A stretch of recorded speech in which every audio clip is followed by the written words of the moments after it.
नमस्कार दोस्तों, आज मैं बताऊंगा आपको मर्डर मिस्ट्री, जो बहुत ही चर्चित मर्डर मिस्ट्री है 1952 में, जहां उस टाइम पर बहुत ही इन्वेस्टिगेशन के कोई साधन नहीं थे, फिर भी उस मर्डर केस को सुलझाया था भारत की जवानों ने और भारत के इंटेलिजेंस ब्यूरो ने। तो ये मर्डर मिस्ट्री है, अलवंदर मर्डर मिस्ट्री। तो इसको ऑडियो के रूप में पूरे विस्तार से देखिए आप।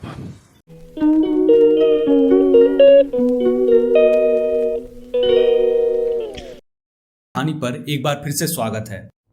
आज की कहानी साल 1952 की बेहद चर्चित कहानी अलवंदर मर्डर केस की है। ये केस बहुत चर्चित और सनसनीखेज केस रहा है। उस समय अलवंदर केस को लेकर दूरदर्शन पर एक प्रोग्राम बनाया गया था। बताया जाता है कि ठीक तरीके से ना बन पाने के बावजूद भी प्रोग्राम को लोगों ने खूब पसंद किया था। ये केस अभी भी भारत में फॉरेंसिक क्षेत्र से जुड़े लोगों का ध्यान अपनी तरफ खींचता है। ये कहानी तब की है जब चेन्नई मद्रास हुआ करता था। 1952 का साल था।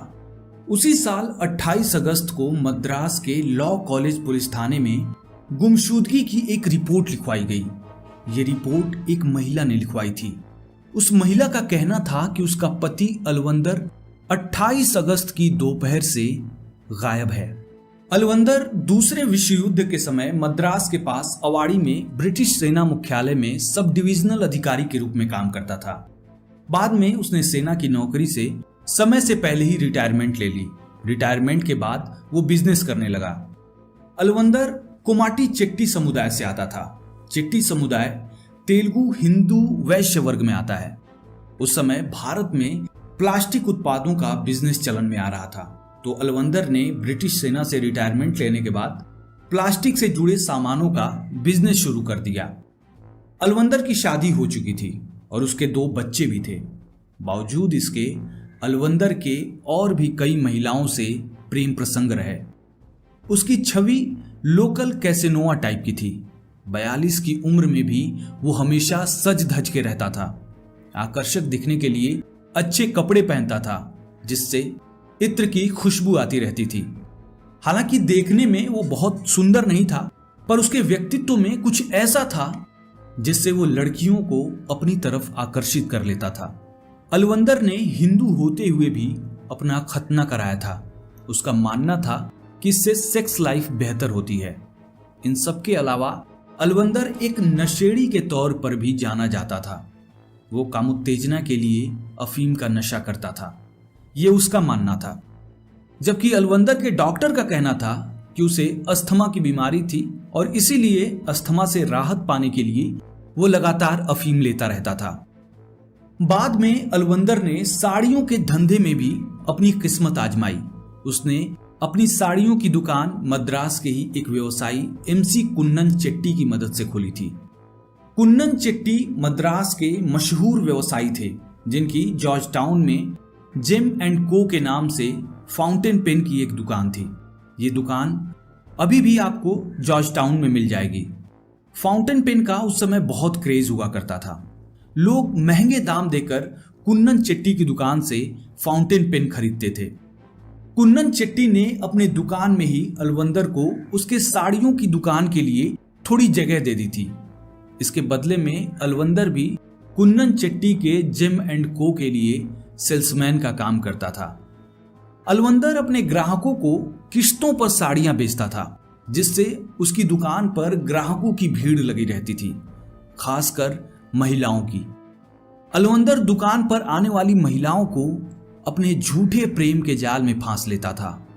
वो लड़कियों को महंगी साड़ियां या फाउंटेन पेन तोहफे में देकर अपने झांसे में ले लेता था। जो लड़कियां या महिलाएं साड़ियां खरीदने के बाद अलवंदर को किश्त नहीं दे पाती थी, तो वो उन पर किश्त के बदले हम बिस्तर होने का दबाव डालता था। अलवंदर का किश्त वाला ये धंधा एक हनी ट्रैप था, जिससे कई औरतें उसकी शिकार बनी। एक बार अलवंदर ने शेखी बघारते हुए अपने एक दोस्त से बताया था कि वो 400 से ज्यादा महिलाओं के साथ सो चुका है। अलवंदर के हर रोज का लगभग एक ही रूटीन था। वो सुबह सुबह जिम एंड को में नौकरी के लिए जाता, फिर दोपहर में खाने के लिए अपने घर आ जाता। फिर दोबारा वो दुकान जाने के बाद रात में ही घर लौटा। लेकिन 1952 के 28 अगस्त को ऐसा नहीं हुआ। रोज की तरह ही 28 अगस्त को वो जॉर्ज टाउन के जिम एंड को दुकान में अपनी नौकरी के लिए तो गया, पर खाना खाने अपने घर नहीं आया। यहां तक कि वो रात में भी अपने घर नहीं लौटा। अलवंदर जब घर नहीं लौटा तो उसकी पत्नी परेशान हो गई। वो जिम एंड को के मालिक MC कुन्नन के पास पहुंच गई। उसने कुन्नन चेट्टी से बताया कि उसका पति घर ही नहीं आया। कुन्नन चेट्टी भी उसकी बात सुनकर हैरान हो गए। 29 अगस्त 1952 को वो अलवंदर की पत्नी के साथ पुलिस स्टेशन गए और वहां अलवंदर के लापता होने की रिपोर्ट लिखवा दी। इसके बाद पुलिस अपनी जांच में लग गई। इस केस को रामंथा अय्यर नाम के एक इंस्पेक्टर देख रहे थे। पुलिस कुन्नन चेट्टी के जिम एंड को दुकान पर पहुंची और वहां के कर्मचारियों से अलवंदर के बारे में पूछने लगी। कर्मचारियों ने पुलिस को बताया कि अलवंदर दोपहर में ही कहीं चला गया था। उसके बाद वो दुकान पर वापस आया ही नहीं। उन्होंने पुलिस को एक और बात बताई। उन्होंने कहा कि अलवंदर दोपहर से पहले देवकी मेनन नाम की एक महिला से बात कर रहा था। इसके बाद पुलिस देवकी मेनन के बारे में खोजबीन करने लगी। अलवंदर के लापता होने की खबर अखबारों में भी छपी। साल 1920 के दौरान भारत और श्रीलंका के बीच एक ट्रेन चलती थी। ये ट्रेन बोट मेल और इंडो सिलोन एक्सप्रेस के नाम से जानी जाती थी। ये ट्रेन मद्रास से धनुषकोडी तक चलती थी। फिर वहां से समंदर के रास्ते यात्रियों को सिलोन यानी श्रीलंका भेजने के लिए एक बोट उपलब्ध कराई जाती थी। 29 अगस्त 1952 को यही इंडो सिलोन ट्रेन यात्रियों को धनुषकोडी की तरफ लेकर बढ़ रही थी। जब से ये ट्रेन मद्रास से चली थी तभी से इस ट्रेन के एक तीसरे दर्जे के डिब्बे के यात्री बहुत परेशानी महसूस कर रहे थे। यात्रियों की परेशानी की वजह बेहद तीखी सड़ी सी बदबू थी जो बर्दाश्त से बाहर थी। परेशान होकर उस डिब्बे में बैठे यात्रियों ने टीटी को बुलाया और टीटी को सीट के नीचे हरे रंग का स्टील का एक लावारिस संदूक दिखाया। उस संदूक से खून रिस रहा था और उससे सड़े मांस की गंध आ रही थी। जैसे ही ट्रेन तमिलनाडु के मानामुद्रई स्टेशन पर रुकी, टीटी ने पुलिस को उस डिब्बे में बुला लिया। पुलिस आई और संदूक को खोल के देखा। उस संदूक में एक मर्द को कई टुकड़ों में काटकर किसी तरह से ठूंस दिया गया था। कपड़ों के नाम पर उसके पैरों में केवल हरे रंग के मोजे भर थे। कमर में एक धागा बंधा हुआ था और सबसे हैरान करने वाली बात यह थी कि उस लाश का सिर गायब था। पुलिस ने लाश की और जांच की तो पता चला कि उस व्यक्ति का खतना किया गया था। इसके बाद पुलिस ने यह अंदाजा लगाया कि हो ना हो ये लाश किसी मुस्लिम व्यक्ति की है। पुलिस ने लाश को पोस्टमार्टम के लिए भिजवा दिया। पोस्टमार्टम रिपोर्ट आई तो पता चला कि लाश किसी 25-26 साल के युवक की थी जिसके छाती के बाईं तरफ चोट के निशान थे। इसके बाद लाश की बारीकी से जांच करने के लिए लाश को मद्रास के फॉरेंसिक टीम के पास भेज दिया गया। इधर जॉर्ज टाउन में पुलिस लगातार लापता अलवंदर को ढूंढ रही थी पर उसका कुछ पता नहीं चल रहा था। इधर इंस्पेक्टर रामंथा अय्यर लगातार अलवंदर केस पर काम कर रहे थे। इसी बीच उन्हें भी इंडो सिलोन ट्रेन में पाई गई लाश की खबर मिली। अलवंदर के गुमशुदगी की जांच में व्यस्त होने की वजह से वो उस खबर पर ज्यादा ध्यान नहीं दे पाए। जल्दी ही इंस्पेक्टर अय्यर ने उस देवकी मेनन का घर भी ढूंढ निकाला जिसके बारे में जिम एंड को के कर्मचारियों ने उन्हें बताया था। पता चला कि देवकी मेनन अपने पति के साथ रायापुरम नाम की जगह पर रहती है। वो तुरंत देवकी मेनन के घर पहुंच गए। घर के दरवाजे पर ताला लटका हुआ था। देवकी के पड़ोसियों से पता चला कि देवकी के घर में केटी नारायणन नाम का एक लड़का नौकर का काम करता था। पुलिस ने उसे भी खोज निकाला। पुलिस की पकड़ में आने के बाद नौकर नारायणन ने बताया कि देवकी अपने पति प्रभाकर मेनन के साथ घर खाली करके बॉम्बे निकल गई है। इंस्पेक्टर अय्यर जब देवकी के घर के अंदर गए तो उन्होंने देखा कि घर की दीवारें और किचन खून के छींटों से सने पड़े हैं। अय्यर ने आसपास के लोगों से भी पूछताछ की। उन्होंने भी कंफर्म किया कि 28 अगस्त को अलवंदर को उन्होंने देवकी के घर में जाते देखा था। रायापुरम के एक रिक्शे वाले ने इंस्पेक्टर अय्यर को बताया कि देवकी के पति प्रभाकर मेनन ने 28 अगस्त को उसका रिक्शा किराए पर लिया था और अपने साथ प्लास्टिक के थैले में कोई कद्दू जैसी चीज भी रखा था। उस रिक्शा चालक ने आगे कहा कि प्रभाकर मेनन ने उस थैले को समंदर में ले जाकर फेंक दिया था। अलवंदर को गायब हुए 3 दिन बीत गए पर उसका कुछ पता नहीं चल पाया। चौथे दिन यानी 31 अगस्त 1952 को एक कांस्टेबल जयरामा शाम 4-5 बजे के आसपास समंदर किनारे टहल रहे थे। तभी उनकी नजर प्लास्टिक के एक थैले पर पड़ी जो लहरों की वजह से किनारे पर आ गई थी। कांस्टेबल ने जब उस थैले को उठाकर उसके अंदर झांका तो उसमें किसी गोल सी चीज को भूरे रंग की शर्ट में बंधा पाया। उन्होंने जब उस शर्ट की गांठ खोली तो वो डर गए। उनके हाथ में एक इंसानी खोपड़ी थी। ये समंदर का वही किनारा था जहां प्रभाकर मेनन ने थैले में कद्दू जैसी चीज फेंकी थी। कांस्टेबल उस खोपड़ी को इंस्पेक्टर अय्यर के पास ले गया। अब इंस्पेक्टर अय्यर को यह यकीन हो गया कि समंदर किनारे मिला ये सिर और इंडो सिलोन ट्रेन में मिला धड़ एक ही व्यक्ति का है और हो ना हो वो व्यक्ति अलवंदर ही है। इस खोपड़ी को भी मद्रास फॉरेंसिक टीम के पास भेज दिया गया। डॉक्टर केसी जैकब और सीबी गोपाल कृष्णन ट्रेन में मिली धड़ और समंदर में मिली खोपड़ी की जांच कर रहे थे। उन्होंने जांच में पाया कि अलग अलग जगहों से पाई गई खोपड़ी और धड़ एक ही व्यक्ति के हैं जिसकी उम्र लगभग 40 साल रही होगी। जांचकर्ताओं ने बताया कि ये जो भी व्यक्ति था वो अफीम का नशा करता था क्योंकि उन्होंने उसके पेट में अफीम पाया था। अब ये पता लगाना था कि ये लाश किस व्यक्ति की है। पुलिस का अंदाजा अलवंदर पर ही था, इसीलिए पुलिस अलवंदर की उंगलियों के निशान ले आई जो कि उसे ब्रिटिश सेना के रिकॉर्ड से बड़ी आसानी से मिल गया। लाश से अलवंदर की उंगलियों के निशान मिलवाए गए। दोनों निशान एक दूसरे से मैच हो गए। इससे यह साबित हो गया कि लाश अलवंदर की ही है और उसे बहुत बेरहमी से मार दिया गया है। अब लाश की पहचान के लिए अलवंदर की पत्नी को बुलाया गया। उसने हरे मोजे, काले दांत, दाएं कान में 2 छेद करा के पहनी गई बाली, खतना और कमर के धागे को देखकर यह कंफर्म कर दिया कि लाश उसके पति अलवंदर की ही थी। बजट कम होने के बाद भी रामंथा अय्यर को फ्लाइट से बॉम्बे भेजा गया। बॉम्बे पुलिस की मदद से इंस्पेक्टर रामंथा अय्यर को देवकी और प्रभाकर मेनन का एड्रेस मिल गया। इंस्पेक्टर अय्यर ने 13 सितंबर को प्रभाकर मेनन को गिरफ्तार कर लिया। प्रभाकर से उन्हें पता चला कि देवकी का अबॉर्शन हुआ है और वो हॉस्पिटल में एडमिट है। 22 सितंबर 1952 को हॉस्पिटल से छुट्टी मिलने के बाद अय्यर ने उसे भी गिरफ्तार कर लिया। अय्यर फ्लाइट से ही दोनों आरोपियों को मद्रास ले गए जहां उन्हें जेल में डाल दिया गया। पुलिस इस मामले को मजबूत बनाने के लिए सबूत जुटाने में लगी रही।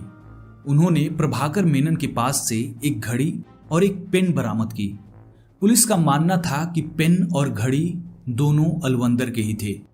उन्होंने वो चाकू भी बरामद कर लिया जिससे अलवंदर को काटा गया था। देवकी की खून से सनी वो साड़ी भी मिली जिसे वो कत्ल के समय पहनी थी। देवकी का पति प्रभाकर पुलिस को समुद्र के किनारे ले गया जहां उसने अलवंदर के कपड़े छुपाए थे। पुलिस ने वो भी बरामद कर लिए। अब सवाल था कि अलवंदर की हत्या क्यों और किस लिए की गई थी। पुलिस की पूछताछ में देवकी और उसके पति से अलवंदर की हत्या की कहानी पता चली। 22 साल की आकर्षक और खूबसूरत दिखने वाली देवकी केरल की रहने वाली थी। वो अपने माता पिता के साथ मद्रास रहने आ गई थी। वो एक पढ़ी लिखी और ग्रेजुएट लड़की थी। उस समय वो मद्रास में समाज सेवा के काम में लगी हुई थी। अलवंदर और देवकी की मुलाकात साल 1951 में जेम एंड को दुकान पर हुई थी। देवकी जेम एंड को पर पेन खरीदने गई थी। वहीं अलवंदर ने उसे अपने प्रेम जाल में फांस लिया। फिर दोनों छुप छुप कर नाम बदलकर होटलों में एक दूसरे से मिलते रहे। साल 1952 में देवकी का अलवंदर से मोह भंग हो गया। मई 1952 में उसकी मुलाकात इंश्योरेंस कंपनी में क्लर्क का काम कर रहे प्रभाकर मेनन से हुई। आगे चलकर प्रभाकर एक न्यूज़पेपर में संपादक बन गया। जून में देवकी ने प्रभाकर मेनन से शादी कर ली और अलवंदर से हमेशा के लिए दूरी बना ली। शादी हुए कुछ ही दिन बीते थे कि देवकी और प्रभाकर मेनन जिम एंड को दुकान पर गए। अलवंदर ने प्रभाकर को एक खूबसूरत युवती के साथ शादी करने की बधाई दे डाली। प्रभाकर ने यह महसूस किया कि अलवंदर और देवकी एक दूसरे को पहले से जानते हैं और अलवंदर देवकी के नजदीक जाने का कोई भी मौका नहीं छोड़ रहा है। प्रभाकर को शक हो गया कि इन दोनों के बीच कुछ तो जरूर है। खैर, कुछ समय बीता।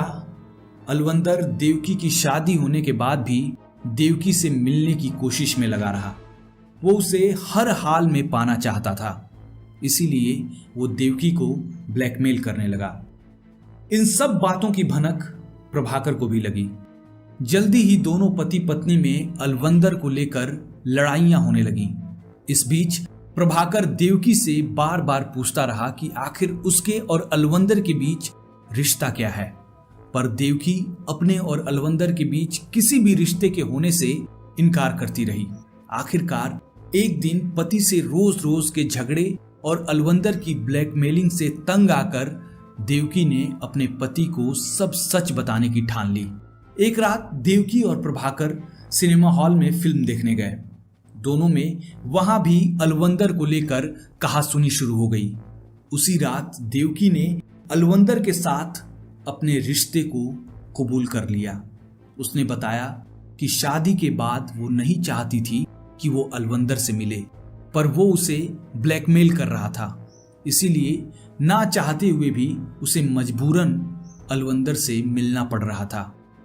अपनी पत्नी की बात सुनकर प्रभाकर का पारा गर्म हो गया। दोनों पति पत्नी शो छोड़कर सिनेमा हॉल से बाहर निकल गए। अपनी पत्नी की कहानी सुनकर प्रभाकर अलवंदर से बदला लेने पर उतारू हो गया था। घर पहुंचने के बाद उसने देवकी से कहा कि वो किसी तरह अलवंदर को घर ले आए ताकि वो उसका अच्छे से हिसाब कर सके। देवकी और प्रभाकर की ये बातें उनके नौकर नारायणन ने भी सुन ली, जो उस समय सोने की कोशिश कर रहा था। आगे चलकर उसने ये बात पुलिस को भी बताई। इसके बाद देवकी ने वैसा ही किया जैसा उसके पति ने कहा था। 28 अगस्त 1952 को वो जिम एंड को शॉप पर अलवंदर से मिली और उसे अपने घर आने का न्योता दे डाला। प्रभाकर ने घर में काम करने वाले नौकर नारायण को उस दिन कुछ पैसे देकर मद्रास घूमने के लिए भेज दिया। उधर अलवंदर खुशी में झूमते हुए 28 अगस्त की दोपहर को देवकी के घर पहुंच गया। घर में देवकी को अकेला पाकर वो उसके साथ गलत हरकतें करने लगा। घर में पहले से छुपे प्रभाकर ने जैसे ही अलवंदर की ये दुष्टता देखी, वो अलवंदर के सामने आ गया। दोनों में हाथापाई शुरू हो गई। प्रभाकर ने मौका देखकर एक बड़े चाकू से अलवंदर का गला रेत दिया। जल्दी अलवंदर का काम तमाम हो गया। इस हाथापाई में प्रभाकर की उंगली और हथेली भी कट गई थी। इसके बाद दोनों पति पत्नी ने अलवंदर की लाश के कई टुकड़े किए। इसके बाद प्रभाकर किराए के रिक्शे से 4 बजे शाम को सिर को समंदर में ले जाकर फेंक आया और अलवंदर के कपड़ों को समंदर किनारे ही पत्थरों के नीचे दबा दिया। शाम 5:30 बजे के आसपास प्रभाकर एक बड़े हरे रंग का संदूक खरीदकर घर ले गया। दोनों पति पत्नी ने धड़ के टुकड़ों को उसी बक्से में ठूंस दिया। इसके बाद प्रभाकर उस संदूक को लेकर रिक्शे से एगमोर स्टेशन पहुंच गया। फिर एक कूली से उसने वो संदूक इंडो सिलोन ट्रेन के एक डिब्बे में सीट के नीचे रखवा दिया। कूली की नजर जब उस संदूक के खून पर पड़ी तो प्रभाकर ने उससे झूठ बोल दिया कि बक्सा उठाते समय उसकी उंगली कट गई थी। जैसे तैसे करके प्रभाकर ट्रेन में वो संदूक रखवाकर घर भाग गया। इसके बाद 29 अगस्त 1952 को अलवंदर की पत्नी ने अलवंदर के लापता होने की रिपोर्ट लिखवाई। उधर देवकी और प्रभाकर मद्रास छोड़कर बॉम्बे भाग गए। तो इस तरह दोनों